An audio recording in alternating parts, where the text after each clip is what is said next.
Hi Tamil உறவுகள் அனைவருக்கும் வணக்கம். ஃப்ரெண்ட்ஸ் எல்லாரும் எப்படி இருக்கீங்க? எல்லாருமே ரொம்ப நலமா இருப்பீங்க அப்படின்னு நம்புறேன். இன்னைக்கு நம்ம வீடியோல என்ன பார்க்க போறோம்னா, இந்த வீடியோ ஒரு கோச்சிங் வீடியோ. அதாவது நம்ம வாட்ஸ்அப்னு எடுத்துட்டீங்கன்னா நிறைய பேர் பிளவுஸ் தவிர்த்து அடுத்து கேட்கக்கூடிய கேள்வி என்னன்னா நைட்டிஸ் பத்தி தான்.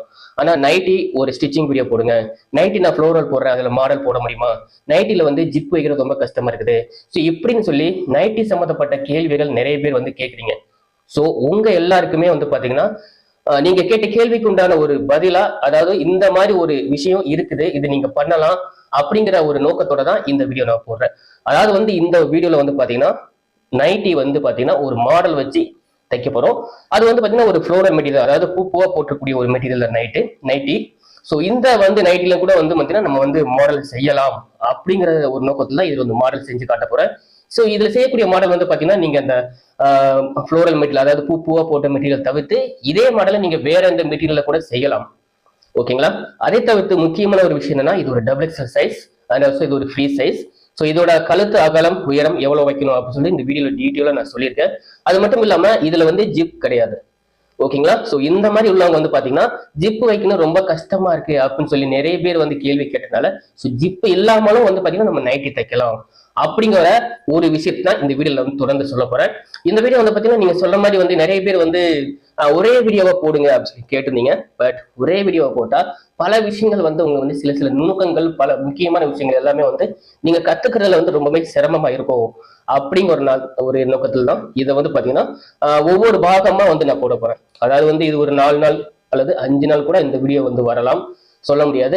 பட் ஒவ்வொரு நாளும் வரக்கூடிய அந்த வீடியோல வந்து பாத்தீங்கன்னா இந்த நைட்டி எப்படி முழுமையா தைக்கலாம், அதுவும் சுலபமா தைக்கலாம், தைக்க மட்டும் தெரிஞ்சா போதும், அவங்க கூட இந்த நைட்டி வந்து அழகா தைக்கலாம். தைக்க பழகுறவங்களுக்கு நான் சொல்றேன். ஓகேங்களா? புதுசா தைக்க பழகுறீங்க அப்படின்னா இந்த மாதிரி காட்டன் வேஷ்டி, காட்டன் மெட்டீரியல், இந்த மாதிரி பிளைனா உள்ள ஒரு மெட்டீரியல் இருக்கும், ஏதாவது கண்டிப்பா நம்ம வீட்டுல இருக்கும். ஸோ அந்த மெட்டீரியலை வந்து நீங்க வந்து தைக்கிறதுக்கு ஸ்டார்ட் பண்ணுங்க. ஓகேங்களா? அதை ஸ்டார்ட் பண்ணிட்டு அதுக்கப்புறமா வந்து பாத்தீங்கன்னா ஒரு மெயினா ஒரு மெட்டீரியல் வாங்கி, அதாவது ஒரு நைட்டி தைக்கிறதுக்கு குறைஞ்சபட்சம் 3 மீட்டராவது துணி வேணும். அந்த மாதிரி வந்து பாத்தீங்கன்னா நீங்க மெட்டீரியல் பர்ச்சேஸ் பண்ணி அதுல வந்து இந்த மாதிரி மாடல் வந்து நீங்க தைக்கிறதுக்கு முயற்சி செய்யுங்க. ஏன்னா நிறைய பேர் வந்து பாத்தீங்கன்னா நைட்டி மெட்டீரியல் வந்து நான் வந்து வெட்டி தச்சு வீணாயிடுச்சு அப்படின்னு சொன்னீங்க. ஸோ அதற்காகத்தான் இந்த ஒரு விஷயத்த சொல்றேன். ஃபர்ஸ்ட் ஆரம்ப ஸ்டேஜ்ல ஏதாச்சும் பழைய துணி இல்லாத வேஸ்ட் மெட்டீரியல் இதுல வந்து ஸ்டிச் பண்ணி பழகிட்டீங்கன்னா மெயின் மெட்டீரியல் வந்து அதை அப்படியே ஃபாலோ பண்ணும்போது இன்னும் வந்து நல்லா பினிஷிங் நல்லா வந்து கொடுக்க முடியும் அப்படிங்கிறது என்னோட மறுக்க முடியாத ஒரு உண்மையும் கூட. ஓகேங்களா? சோ இன்னைக்கு நம்ம வீடியோ வந்து என்ன பார்க்க போறோம்னா, ஒரு டபுள் எக்ஸல் சைஸ் அந்த நைட்டிக்கு நெக்லைன் கழுத்து எப்படி வெட்டுறது அண்ட் ஆல்சோ அதுக்கு தேவைப்படக்கூடிய அந்த mix and match material. So இதுல வந்து பாத்தீங்கன்னா பைப்பிங் அண்ட் சமோசா சொல்லக்கூடிய அந்த டிசைன் வந்து நான் வந்து இந்த ஸ்டிச்சிங் வீடியோல நான் சொல்லி காட்ட போறேன், அதாவது தச்சு காட்ட போறேன். அதுக்குண்டான கேன்வாஸ், அதாவது நெக்லைன் அண்ட் பைப்பிங் துணி, இது எல்லாமே வந்து வெட்ட போறோம். அது எப்படி கரெக்டா அயன் பண்றது, எந்த அளவுல பைப்பிங் துணி வெட்டணும் அப்படிங்கறதையும் இதுல நான் வந்து சொல்லியிருக்கேன். ஓகேங்களா? இந்த வீடியோவை முழுமையா பாருங்க. அதாவது பட்டி நெக்லைனுக்கு கீழே வரக்கூடிய ஒரு ஃபோல்டிங் பட்டி மாதிரி வந்து நிறைய விஷயத்துல நிறைய நைட்டில வரும். ஸோ அதையும் வந்து எப்படி ரெடி பண்றது, தைக்கிறதுக்கு முன்னாடியே அந்த வேலையை தைக்கிறதுக்கு முன்னாடியே எப்படி ஈஸியா அதை பண்றது அப்படிங்கறது தான் இந்த வீடியோல முழுமையா சொல்லியிருக்கேன். இந்த கிளாஸ்ல வரக்கூடிய எல்லா வீடியோக்களையும் நீங்க தொடர்ந்து பாருங்க. நிச்சயமா உங்களாலையும் இதை விட நல்லா நைட்டி வந்து தைக்கிறதுக்கு உங்களுக்கு முடியும். உங்களுக்கு என்னுடைய வாழ்த்துக்கள். நீங்க பார்த்துட்டு இருக்கிறது மை ட்ரெண்ட் ஆஃப் ஸ்டிச். நான் உங்கள் நண்பன் MSR. வாங்க இன்னைக்கு வீடியோக்குள்ள போலாம்.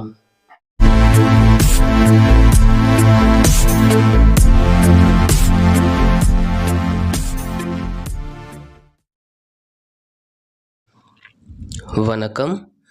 நம்மளுடைய முதல் நாள் பயிற்சியில் முதல்ல நெக்லைன் மற்றும் பைப்பிங் மெட்டீரியல் வெட்டிக்கலாம். ஸோ இது ஃப்ளோரல் அப்படிங்கிறனால வந்து இதுக்குண்டான மேட்சிங்கான மெட்டீரியல் வந்து நம்ம வந்து முதல்ல வெட்டிக்கணும். ஸோ அதற்குண்டான எல்லா விஷயங்கள் என்னென்ன அப்படிங்கிறதையும் நம்ம இப்போது தெளிவாக பார்த்துடலாம். இப்போ இதுக்கு கழுத்தோட அகலம் நான் 7 இன்ச்சு வைக்கிறேன். ஓகேங்களா? ஸோ டபுள் எக்ஸல் சைஸ் அப்படிங்கிறனால 7 இன்ச்சு கண்டிப்பாக வேணும். முன்கழுத்தோட உயரம் ரெடி 6 இன்ச்சு வேணும். பின்கழுத்தோட உயரம் ரெடி 5 இன்ச்சு வேணும். ஸோ இதற்கேற்ற போல் நம்ம கழுத்துக்கு தேவையான கேன்வாஸ் முதல்ல வந்து வெட்டி எடுத்துக்கலாம். ஸோ இந்த வீடியோவில் வந்து பார்த்திங்கன்னா என்னதான் ஃப்ளோரலாக இருந்தாலும் ஸோ இதுக்குமே வந்து பார்த்திங்கன்னா அழகாக நம்ம செய்யக்கூடிய டிசைன் அழகாக இருக்கும். ஸோ ஆல்ரெடி வந்து நம்ம கழுத்துக்கு அகலம் மார்ஜின் வச்சுருக்கோம் இல்லையா? ஸோ அதற்கு மேலே இந்த மாதிரி கேன்வாஸ், ஸோ அதற்கு எந்த அளவு கேன்வாஸ் தேவையோ அந்த அளவு நம்ம மடித்து வச்சுக்கலாம். இதோட மார்பு சுற்றளவு பாருங்கள் 46. 46 இன்ச்சு மார்பு சுற்றளவு கொண்ட ஒரு நைட்டி. ஓகே. இதோட ஷோல்டரோட அகலம் வந்து பார்த்தீங்கன்னா, இதுக்கு 17 இன்ச்சு வரைக்கும் வந்து ஷோல்டர் வரும். ஓகேங்களா? ஸோ இந்த மாரி வரும்போது, கழுத்தோட அகலம் 7 இன்ச்சு இந்த மாரி வைக்கணும். ஸோ அப்படி கழுத்தோட அகலம் சேர்த்து வைக்கும்போது, கண்டிப்பா இந்த நைட்டிக்கு ஜிப்பு வந்து தேவைப்படாது. பாருங்க, ஷோல்டரோட அகலம் 17 இன்ச். அதில பாதி 8½ இன்ச்சு வச்சிருக்கேன். ஸோ இந்த 8½ இன்ச்சு அப்படின்னு வரும்போது, நம்ம வந்து அட்லீஸ்ட் 3½ இன்ச்சாவது அகலம் வைக்கணும். ஓகேங்களா? 2 மடிப்புள்ள அளவு நான் சொல்றேன். ஓகேங்களா? இப்போ கழுத்தோட உயரம் 6 இன்ச்சு, முன்கழுத்தோட உயரம். அதற்கு பதிலா 6½ இன்ச்சில வந்து உயரத்தில நம்ம வந்து இந்த கேன்வாஸ் வந்து வெட்டிக்கணும். ஏன்னா 1/2 இன்ச்சு வந்து நம்ம ஷோல்டரில் பிடிப்போம் இல்லையா? அதற்காக. ஸோ அதே அகலத்தை கீழேயும் நம்ம வந்து மார்ஜின் வச்சு இந்த மாதிரி மார்ஜின் வச்சுக்கணும். ஓகேங்களா? மேலே அந்தளவு மார்ஜின் வைக்கிறோமோ அதே அகலம் கீழேயும் நம்ம வந்து வைக்கணும். ஓகேங்களா? இப்போ பாருங்கள், சிம்பிளாக ஒரு டிசைன் தான். இந்த கழுத்து மேலேருந்து நேர்கோட்லையும் கீழே ஜஸ்ட் இப்படி கார்னர்லேருந்து கிராஸ் ஆகிற மாதிரியும் வந்து இந்த நெக் நான் வைக்க போகிறேன். ஸோ ஜஸ்ட் அவ்வளோதான். பாருங்கள், லேசாக வளைச்சி அந்த இடத்துல மட்டும் கார்னர் வச்சுட்டா போதும். ஸோ அந்த கார்னர் ஸ்டெப், அதுக்கு கீழே வரக்கூடியது ரவுண்டு. ஓகேங்களா?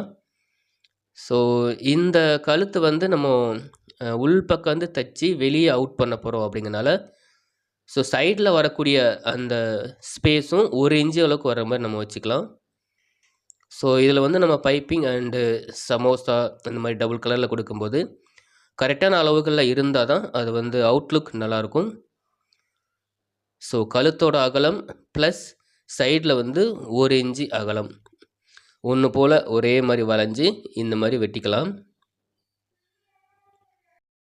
ஸோ இந்த நெக்கு பார்த்தீங்கன்னா, உங்களுக்கு ஜஸ்ட் ஒரு ரவுண்ட் நெக்குக்கு நீங்கள் என்ன வந்து பேசிக் அந்த இது வரைஞ்சி நீங்கள் வெட்டுவீங்களோ அதே தான். பாருங்கள், இதுலேருந்து நேராக வெட்டியிருக்கேன். ஜஸ்ட் அதுலேருந்து லேசாக வளைச்சி அப்படியே நேராக கொண்டு வரேன். ஆல்மோஸ்ட் பார்க்குறதுக்கு இது ரவுண்ட் நெக் மாதிரியே தெரியும். பட் வெட்டி முடிச்ச அப்புறம் பார்த்தீங்கன்னா, இதோட நெக் டிசைனே வந்து பார்த்தீங்கன்னா சம்திங் டிஃப்ரெண்ட்டாக இருக்கும். ஓகேங்களா? நம்ம வந்து என்னதான் நைட்டிக்கு ரவுண்டு பாக்கழுத்து இந்த மாதிரி போட்டு போட்டு பழக்கப்பட்டவங்களுக்கு இந்த மாதிரி ஒரு நெக் டிசைன் வந்து ரொம்பவே பார்க்குறதுக்கு கொஞ்சம் நல்லாவும் இருக்கும். ஸோ இந்த மாதிரி டிசைனில் வந்து பார்த்தீங்கன்னா, இந்த மாதிரி நெக் ஷேப்பில் நம்ம டிசைன் பண்ணும்போது அந்த டிசைனை வந்து நல்லாவே அழகாக வந்து எடுத்து கொடுக்கும். பார்க்குறதுக்கும் வந்து ரொம்பவே நல்லாயிருக்கும். ஓகேங்களா? அப்படிங்கிறது என்னோட தனிப்பட்ட கருத்து. இதை நீங்கள் செய்யும் பட்சத்தில் உங்களுக்குமே வந்து பார்த்தீங்கன்னா, ஒரு சிறப்பான ஒரு neck line and neck design வந்து நீங்கள் செய்ய முடியும். ஓகேங்களா? ஓகே. அடுத்து வந்து நம்ம இப்போது பின் கழுத்து நம்ம வந்து 5 இன்ச்சு உயரம்னு சொல்லியிருந்தோம் இல்லையா? ஸோ கழுத்தோட அகலம் 7 இன்ச்சு தான். அதில் எந்த மாற்றமும் கிடையாது. பின் கழுத்து நம்ம வெட்ட போகிறோம். ஓகே. கழுத்தோட அகலம் 7 இன்ச்சு தான். பாருங்கள், அதில் பாதி 3½ இன்ச். ஓகே. ஸோ இதில் கழுத்துக்கு 5 இன்ச்சுக்கு பதிலாக 5½ இன்ச்சு நம்ம வந்து கழுத்தோட உயரம் வச்சுக்கலாம். இது வந்து பின் கழுத்து அப்படிங்கிறனால ஜஸ்ட் வந்து ரவுண்டே பேசிக் பண்ணிக்கலாம். இதில் நல்லா நீங்கள் தெரிஞ்சக்கூடிய விஷயம் என்னென்னா, முன்கழுத்து வந்து நம்ம உள்பக்கம் வந்து தைச்சி வெளிப்பக்கம் திருப்ப போகிறோம். பட் பின் கழுத்து வெளிப்பக்கம் வந்து தைச்சி உள்பக்கமாக நம்ம திருப்ப போகிறோம். ஸோ இந்த ஸ்டிச்சிங் இந்த விஷயத்தில் வந்து பார்த்திங்கன்னா, ரெண்டுமே ஒரே மாதிரி தான் நெக் வெட்ட போகிறோம். ஆனால் தச்சு திருப்பும்போது ஒன்று வெளிப்பக்கம் ஒன்று உள்பக்கமாக தைக்க போகிறோம். ஸோ இந்த வீடியோவை நீங்கள் முழுமையாக பார்க்கும் பட்சத்தில், இதை தொடர்ந்து வரக்கூடிய வீடியோக்கள் எல்லாம் முழுமையாக நீங்கள் பார்க்கும் பட்சத்தில் நீங்கள் வந்து நல்லா தெரிஞ்சுப்பீங்க அப்படிங்கிறது என்னோட ஒரு மறுக்க முடியாத உண்மையும் கூட. அது உங்களுக்கு மிகவும் பயனுள்ளதாக இருக்கும். ஓகேங்களா? இப்போது பின் கழுத்தை நான் ஏற்கனவே சொன்னது போல் சும்மா ஒரு ரவுண்டு பேசிக்கில் தான் வெட்டியிருக்கேன். ஓகேங்களா? ஸோ நம்ம கட் பண்ணும்போதே அதை வந்து கரெக்டாக ஒரே கழுத்தோட அகலமோ உயரமோ நம்ம தைக்கிறதுக்கு முன்னாடியே கரெக்டாக வந்து நம்ம கட் பண்ணிட்டோம்னா ஸ்டிச் பண்ணும்போது அதை வந்து அளந்து பார்க்கவோ செய்யவோ தேவையில்லை. இப்போ நம்ம இந்த முன்கழுத்து பின் கழுத்து இந்த ரெண்டையுமே வந்து அயன் பண்ணிக்கலாம். ஓகேங்களா? ஸோ அயனிங்க்கு வந்து பார்த்திங்கன்னா, இந்த நைட்டி வெட்டினதில் சைடில் வரக்கூடிய அந்த மெட்டீரியல் இருக்குது பார்த்தீங்களா? ஸோ அந்த மெட்டீரியலில் தான் வந்து நம்ம இப்போ அயன் பண்ண போகிறோம். அண்ட் ஆல்சோ அந்த சைடில் வெட்டக்கூடிய துணியில் வந்து பார்த்திங்கன்னா 4 துண்டு வரும். ஓகேங்களா? மடித்து போட்டு வெட்டும்போது 4 துண்டு வரும். அதில் உள்ள 2 துண்டு வந்து நம்ம வந்து 2 கழுத்து ஒட்டுறதுக்கு யூஸ் பண்ணிக்கலாம். மீதி உள்ள 2 துண்டு வந்து பார்த்திங்கன்னா நம்ம வந்து இந்த நைட்டிக்கு பாக்கெட்டுக்கு வலது பக்கம் வந்து பாக்கெட் வரும். அந்த பாக்கெட்டுக்கு வரக்கூடிய மெட்டீரியலை அதை யூஸ் பண்ணிக்கலாம். ஓகேங்களா? ஸோ இப்போது நார்மலாக இதுக்கு என்ன ஹீட் தேவையோ அந்த குறிப்பிட்ட அளவில் வந்து காட்டன் அயனிங், அதாவது அயன் பாக்ஸில் காட்டன் அப்படிங்கிற பொசிஷனில் வந்து நான் இப்போ ஹீட் வந்து வச்சுருக்கேன். ஸோ நம்ம இப்போ தைக்கக்கூடிய மெட்டீரியலும் வந்து பார்த்திங்கன்னா காட்டன் தான். ஸோ காட்டனுக்கு அயன் பண்ணும்போது காட்டன் வர்ற மாதிரி நம்ம வந்து அயனிங்கில், அதாவது அயன் ஸ்டோனில் வந்து நம்ம வந்து மார்ஜின் வச்சுக்கணும். ஸோ அதில் வந்து நிறைய விஷயங்கள் இருக்குது. ஸோ இது எல்லா விஷயமும் ரொம்பவே முக்கியமான விஷயம். இதில் வந்து கழுத்து நம்ம அயன் பண்ணுறதுக்கு முன்னாடி கரெக்டாக நம்ம கழுத்தோட அகலம் கரெக்டாக தான் இருக்கா, அதாவது 7 இன்ச்சு கழுத்து அகலம் வச்சோம், அது இருக்கா அப்படின்னு சொல்லி செக் பண்ணிவிட்டு அப்புறமா அயன் பண்ணிக்கலாம். சில நேரங்களில் நம்ம கவனிக்காமல் விடும் பட்சத்தில் இந்த மாதிரி கழுத்தோட அகலம் அயன் பண்ணும்போது கொஞ்சம் வந்து அதிகமாகிறதுக்கு வாய்ப்பு இருக்குது. ஓகேங்களா? இது நிறைய பேர் அனுபவத்தில் பார்த்துருப்பீங்க. ஸோ அது வரக்கூடாதுன்னா நம்ம முதல்லே வந்து இதெல்லாம் பார்த்துக்கணும். ஓகேங்களா? ஓகே, இப்போ வந்து சூப்பராக வந்து அயனிங் பண்ணியாச்சு. ஸோ இதே போல் பின் கழுத்தும் நம்ம வந்து அயனிங் பண்ணிக்கலாம். சாரி, இன்னொரு கழுத்தும் நம்ம வந்து அயன் பண்ணிக்கலாம். பின் கழுத்தும் முன் கழுத்தும் ஒரே மாதிரி பொசிஷனில் இருக்கிறனால சில நேரங்களில் வந்து உங்களுக்கே வந்து இது எது முன் கழுத்து எது பின் கழுத்துன்னு சந்தேகம் கூட வரலாம். ஓகேங்களா? ஓகே, இப்போது அயனிங் செக்ஷனில் நிறைய பேர் வந்து இந்த மாதிரி அயன் பண்ணிவிட்டு அயன் பண்ணும்போது சில நேரங்களில் வந்து கேன்வாஸ் வந்து பஸ்ட் ஆகிடும். அதுக்கு காரணம் வந்து அந்த அயன் ஸ்டோனில் வந்து, அதாவது இஸ்திரி பாக்ஸில் அந்த பொசிஷன் கரெக்டாக வைக்காமல் இருக்கிறனால தான் அந்த மாதிரி வந்து பஸ்ட் ஆகிறதுக்கு வாய்ப்பு இருக்குது. ஸோ அதனால் வந்து நம்ம நெக் டிசைனும் வந்து மாறும், எல்லாமே வந்து ஸ்பாயில் ஆகிடும். கழுத்தோட அகலம் 7 இன்ச்சு இருக்குது.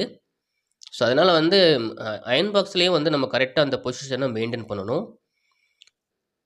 ஸ்டிச்சிங் அண்டு கோச்சிங் இந்த மாதிரி விஷயங்களில் அந்த அயன் ஸ்டோனில் வந்து நம்ம வைக்கக்கூடிய ஹீட்டும் கூட வந்து நம்ம ஒரு கோச்சிங் கிளாஸில் வரக்கூடிய ஒரு விஷயந்தான். அதையும் வந்து நம்ம கரெக்டாக வச்சுக்கணும். ஏன்னா நம்ம வந்து பேப்பர் கேன்வாஸ் தான் நம்ம அயன் பண்ணுறோம். அப்படிங்கும்போது அதற்கேற்ற போல் வந்து நம்ம அயன் பண்ணும்போது அயனும் ஒட்டணும், அதே நேரத்தில் வந்து அது பஸ்ட்டும் ஆகிடக்கூடாது. ஓகேங்களா? ஸோ அதனால் வந்து கரெக்டான அந்த அளவுகோலை நீங்கள் வந்து மெயின்டைன் பண்ணணும், அயன் பாக்ஸில் மெயின்டைன் பண்ணணும். ஓகேங்களா? ஸோ இப்போது காட்டன் பொசிஷனில் வச்சு காட்டன் மெட்டீரியலில் வந்து நான் வந்து பேப்பர் கேன்வாஸ் அயன் பண்ணிக்கிட்டேன். ஓகேங்களா? ஸோ 2 கழுத்தும் ஒரே மாதிரி ஒரே அகலத்தில் வந்திருக்கு. ஃப்ரண்ட் நெக்கும் பேக் நெக்கும் நீங்கள் வந்து தைக்கும்போது தான் உங்களுக்கு வித்தியாசமாக தெரியப்படுது, மற்றபடி இப்படி பார்க்கும்போது உங்களுக்கு வித்தியாசமே தெரியாது. ஓகேங்களா? ஸோ இந்த மாதிரி நீங்கள் இந்த மாதிரி ப்ரெஷ் பண்ணும்போது அயன் பண்ணிவிட்டு உடனே வந்து எடுத்து தூக்கி அந்த பக்கம் சில பேர் வந்து போடுவாங்க. அந்த மாதிரிலாம் போடக்கூடாது. அயன் பண்ணது அந்த ஹீட்டு ஆறுற வரைக்கும் கொஞ்சம் நேரம் அப்படியே வச்சுருக்கணும். ஸோ இதுக்கு வந்து நான் மிக்ஸ் அண்ட் மேட்ச் கொடுக்கக்கூடிய மெட்டீரியல் அந்த ஃப்ளோரலில் வரக்கூடியது red and half white colour தான் வருது. ஸோ இதில் வந்து நான் அந்த ரெட் கலரை வந்து பைப்பிங்க்கும் அண்டு அந்த ஆஃப் ஒயிட்டை வந்து சமோசாவுக்கு மட்டும் யூஸ் பண்ணிக்க போகிறேன்.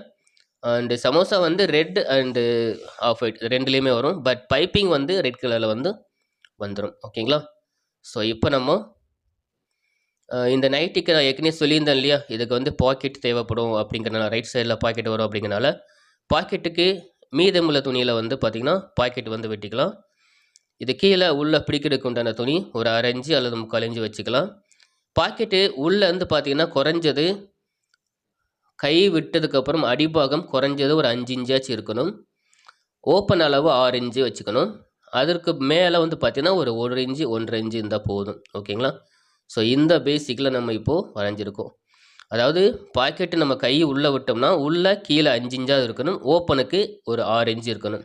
அப்போ தான் பாக்கெட்டோட வடிவமைப்பு வந்து ரொம்ப சூப்பராக இருக்கும். ரொம்ப சின்னதும் இல்லாமல் ரொம்ப பெருசும் இல்லாமல் இந்த அளவுகள் கரெக்டான அளவு. ஓகேங்களா? இது எல்லாருமே வந்து நீங்கள் வந்து ஃபாலோ பண்ணலாம். ஸோ இந்த சமோசா இதெல்லாம் வெட்டுறதுக்கு முன்னாடி இந்த மெட்டீரியலை வந்து நம்ம தயார்படுத்திக்கணும்.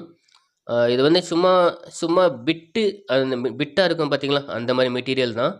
ஸோ நிறைய பேர் வந்து இதுக்குன்னு வந்து பணம் ஸ்பெண்ட் பண்ணி அதிகமாக காசு கொடுத்து வாங்கணும் அப்படிங்கிறது தேவையில்லை. நம்ம ஏற்கனவே வந்து தச்சு முடிச்சதில் கொஞ்சம் மீத துணி இருக்கும் இல்லையா, ஸோ அந்த மாதிரி மெட்டீரியல் கூட இந்த மாதிரி நம்ம டிசைனுக்கு வந்து யூஸ் பண்ணிக்கலாம். இந்த மெட்டீரியலோட பேர் வந்து பார்த்திங்கன்னா சில்க் காட்டன் சொல்லுவாங்க. ஸோ சில்க் காட்டன் மெட்டீரியலில் நான் வந்து off white and red colour இப்போ வந்து இந்த மாடலுக்கு யூஸ் பண்ண போகிறேன். ஓகே, இது வந்து கிராஸ். ஸோ பைப்பிங் வெட்டும்போது எப்போவுமே நம்ம முக்கியமாக தெரிஞ்சிக்கக்கூடிய விஷயம், பைப்பிங்க்கு வந்து எப்போவுமே கிராஸ் வந்து கரெக்டாக இருக்கணும். கிராஸ் வந்து சரியாக இல்லாட்டி அது வந்து பைப்பிங்கே வந்து நல்லா அமையாது. அதாவது த்ரெட் பைப்பிங், நூல் பைப்பிங் சொல்லுவாங்க பார்த்தீங்களா, அதற்கு தான் இப்போ வந்து இந்த ரெட் கலரில் மெட்டீரியல் வெட்ட போகிறேன். ஸோ எந்த ஒரு மெட்டீரியல் நம்ம வந்து வெட்டினாலும் சரி, தைச்சாலும் சரி, அதுக்கு முன்னாடி அதை வந்து அயர்ன் பண்ணிக்கிறது ரொம்பவே நல்லது. குட் ஃபினிஷிங் அப்படிங்கும்போது வந்து அயனிங் வந்து அதில் ஒரு முக்கியமான விஷயத்தை இடம் பிடிக்குது. அயனிங் இல்லாமல் வந்து குட் ஃபினிஷிங்கிறது எல்லாராலையும் வந்து கொடுக்க முடியாது. ஸோ அயர்ன் பண்ணி நம்ம ஸ்டிச் பண்ணோம்னா கொஞ்சம் நல்லா ஃபினிஷிங் கிடைக்கும். ஓகேங்களா? ஸோ அப்போ நூல் பைப்பிங்க்கு 1லேருந்து 1.25 இன்ச்சு வரைக்கும் நம்ம அகலம் வச்சு நம்ம இதில் வந்து வெட்டிக்கலாம். ஸோ அதை விட அதிகமாக வந்து நமக்கு இந்த துணி தேவைப்படாது. 1 இன்ச் அகலம் இருந்தாலே போதும். 1 அல்லது 1.25 இன்ச் வரைக்கும் நம்ம வந்து அகலம் வச்சு, கிராஸ் வந்து இதில் நீங்கள் பார்த்தாலே தெரியுது கரெக்டாக கிராஸ் இருக்குது. துணி மடித்து போட்டிருக்கும்போது முக்கோண சைஸ் வந்தால் அந்த துணி வந்து கரெக்டாக கிராஸ் இருக்குது அப்படின்னு சொல்லி அர்த்தம். இப்போ பாருங்கள், நான் மடித்து போட்டது ஒரு முக்கோண ஷேப்பில் தான் இருக்குது. ஓகேங்களா? ஸோ நான் 1.25 இன்ச்சு ஸ்பேஸ் வந்து நான் வச்சுக்கிறேன். அதாவது அகலம் 1.25 இன்ச்சு அகலம் வச்சு இதை நான் வந்து மார்ஜின் வச்சு பைப்பிங்காக மட்டும் இந்த துணி வந்து இந்த கிராஸ் வெட்டிக்கிறேன். மீதம் உள்ள துணியில் வந்து பார்த்திங்கன்னா நம்ம வந்து சமோசா வெட்டிக்கலாம். ஓகே, இப்போ ஒரே ஒரு பகுதி மட்டும் நீங்கள் வந்து மார்ஜின் வச்சுக்கிட்டு, ஸோ அந்த பகுதியவே நீங்கள் வந்து மேலே வச்சு திரும்ப வந்து நீங்கள் பைப்பிங்க்கு வெட்டிக்கலாம். ஏன்னா ஒவ்வொன்றுக்கும் வந்து நீங்கள் வந்து மார்ஜின் போடணும் அப்படிங்கிற அவசியம் இல்லை. ஓகேங்களா? ஸோ ஒரு பீஸ் வெட்டினாலே அதை அப்படியே எடுத்து போட்டு நம்ம வந்து இன்னொரு பீஸ் வெட்டிக்கலாம்.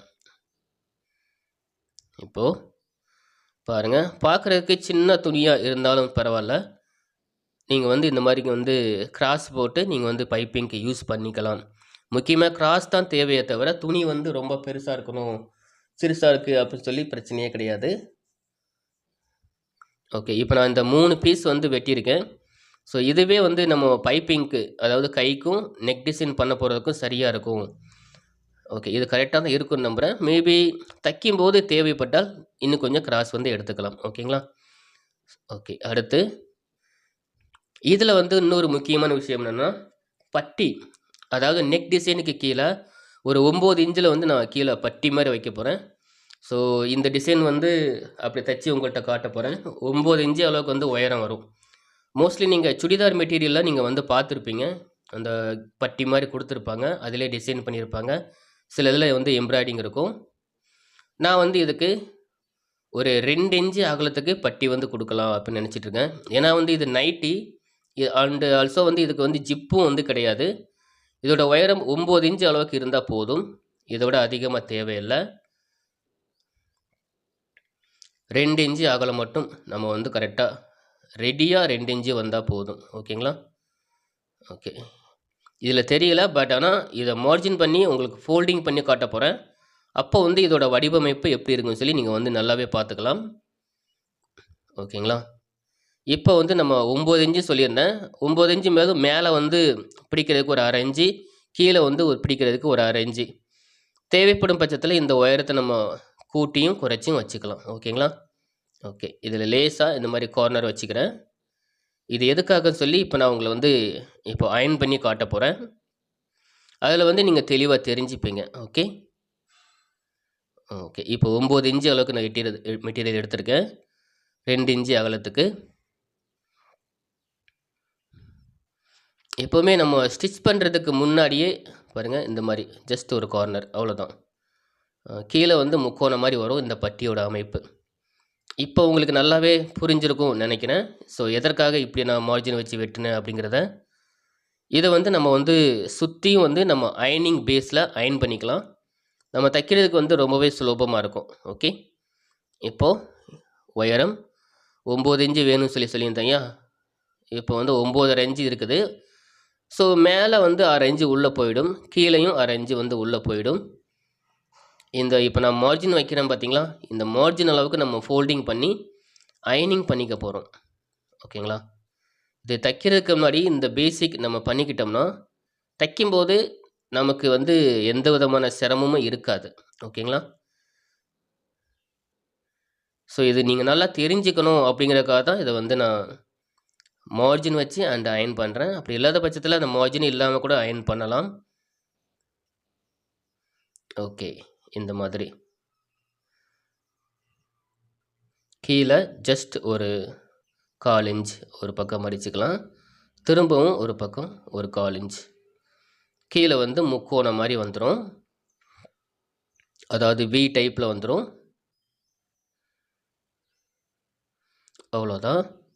இப்படி அயன் பண்ணிட்டோம்னா, அயன் பண்ணிவிட்டு நம்ம வந்து திரும்பவும் இந்த முக்கோண சைஸ் கரெக்டாக தான் வந்திருக்கான்னு சொல்லி செக் பண்ணிக்கணும். அதாவது 2 பக்கமும் மடித்தது சரியாக இருக்கான்னு பார்த்துக்கணும். அப்படி இல்லாத பட்சத்தில் எந்த பக்கம் வந்து நம்ம கரெக்ஷன் பண்ண முடியுமோ அதை வந்து நம்ம கரெக்ஷன் பண்ணிக்கலாம். ஓகே, இது வந்து மிடில் பொசிஷன். இப்போ இதில் வந்து பார்த்திங்கன்னா ஒரு பக்கம் ஷார்ட்டாகவும் ஒரு பக்கம் அதிகமாகவும் இருக்குது. இதை வந்து 2 பக்கம் எது கரெக்டாக இருக்கோ அதை வந்து கரெக்ஷன் பண்ணிக்கலாம். இப்போ நான் அதிகமாக இருக்கக்கூடிய பக்கத்தில் வந்து கொஞ்சம் ரிலீஸ் பண்ணி அந்த கீழே வரக்கூடிய வி வந்து 2 பக்கமும் வந்து சமன் பண்ணிக்கிறேன். ஓகே, அவ்வளோதான். இது வந்து நம்ம தைக்கும் போதும் வந்து பண்ணலாம், அயன் பண்ணி தான் கரெக்டாக செய்யணும் அப்படிங்கிற ஒரு விஷயம் இல்லை. ஸோ இவ்வளோதான் விஷயம். இதற்கடுத்து செய்யக்கூடிய விஷயங்கள் நம்ம அடுத்தடுத்த வீடியோக்குள்ளே நம்ம பார்க்கலாம். ஓகேங்களா? டியர் ஃப்ரெண்ட்ஸ், இந்த வீடியோவில் ஒரு நைட்டிக்கு தேவையான நெக்லைன் அண்ட் பைப்பிங் துணி அண்ட் அது மிக்ஸ் அண்ட் மேட்ச் மெட்டீரியல் எப்படி நம்ம வந்து செலக்ட் பண்ணுறது அப்படிங்கிறத பார்த்துருப்பீங்க. மேலும் அதை எப்படி சரியான முறையில் வெட்டுறது அப்படிங்கிறதையும் நீங்கள் வந்து பார்த்துருப்பீங்க. ஸோ இந்த வீடியோ உங்களுக்கு ரொம்பவே வந்து பயனுள்ளதாக இருந்திருக்கும் அப்படின்னு நம்புறேன். இந்த தொடரில் வரக்கூடிய எல்லா வீடியோக்களையும் தொடர்ந்து பாருங்க. உங்களுக்கு வந்து பாத்தீங்கன்னா இதை விட நல்லா அழகா குட் பினிஷிங்ல நைட்டி தைக்கிறதுக்கு இந்த வீடியோ ஒரு வாய்ப்பா இருக்கும் அப்படின்னு நம்புறேன். சோ இந்த பாகத்தோட 2ஆம் பாகத்துல மீட் பண்றேன். நன்றி, வணக்கம்.